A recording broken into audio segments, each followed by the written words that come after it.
சென்னை நுங்கம்பாக்கம் பகுதியில் போதைப்பொருள் வைத்திருந்த ஆந்திர பிரதேசத்தைச் சேர்ந்த நபர் சிக்கினார்.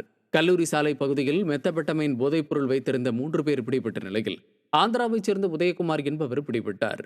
மாநில எல்லைகளில் கண்காணிப்பு பணிகளை ஸ்டாலின் அரசு முறையாக மேற்கொள்ளாததால் இளம் தலைமுறையினரை சீரழிக்கும் போதைப்பொருள் விற்பனை சர்வசாதாரணமாக அரங்கேறுவதாக பொதுமக்கள் வேதனை தெரிவிக்கின்றனர்.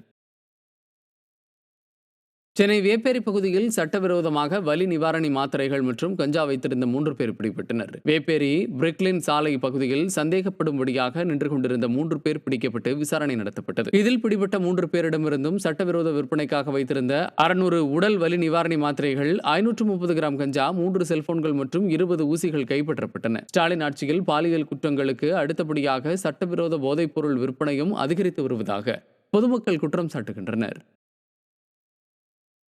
திருவாரூர் மாவட்டம் மன்னார்குடி அருகே 250 கிலோ புகையிலை பொருட்களை விற்பனைக்காக கடத்திய நபர் சிக்கினார். ஆத்திக்கோட்டை பகுதியில் அரசால் தடை செய்யப்பட்ட போதைப் பொருட்களை வீட்டில் பதுக்கி வைத்திருந்த காமராஜ் என்பவர் பிடிபட்டார். ஸ்டாலின் அரசு மாநில எல்லைகளில் முறையாக கண்காணிப்பு பணிகளை மேற்கொள்ளாததால் தமிழகத்தில் குடிசை தொழில் போல போதைப்பொருள் விற்பனை அதிகரித்துள்ளதாக பொதுமக்கள் குற்றம் சாட்டுகின்றனர்.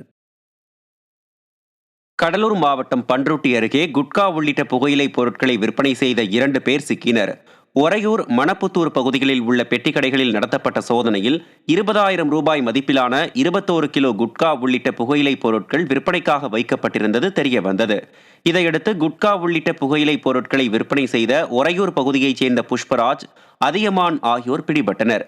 நிர்வாக திறனற்ற ஸ்டாலின் ஆட்சியில் பட்டி தொட்டி எங்கும் குட்கா உள்ளிட்ட புகையிலை பொருட்கள் விற்பனை அமோகமாக நடப்பதாக மக்கள் வேதனை தெரிவித்துள்ளனர்.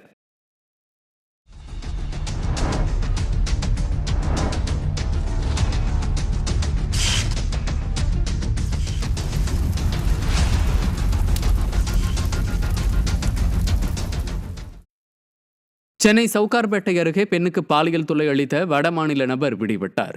வடமலை பகுதியில் ராஜஸ்தானை பூர்வீகமாக கொண்ட திருமணமான பெண்ணை வடமாநில நபர் பின்தொடர்ந்து தகாத வார்த்தைகள் பேசியதோடு பாலியல் தொல்லையும் கொடுத்ததாக தெரிகிறது.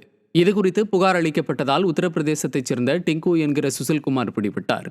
தமிழ்நாட்டில் பெண்களுக்கு எதிரான குற்றங்கள் அதிகரித்து வருவதற்கு இந்த சம்பவமே மேலும் ஒரு உதாரணமாக மாறியது.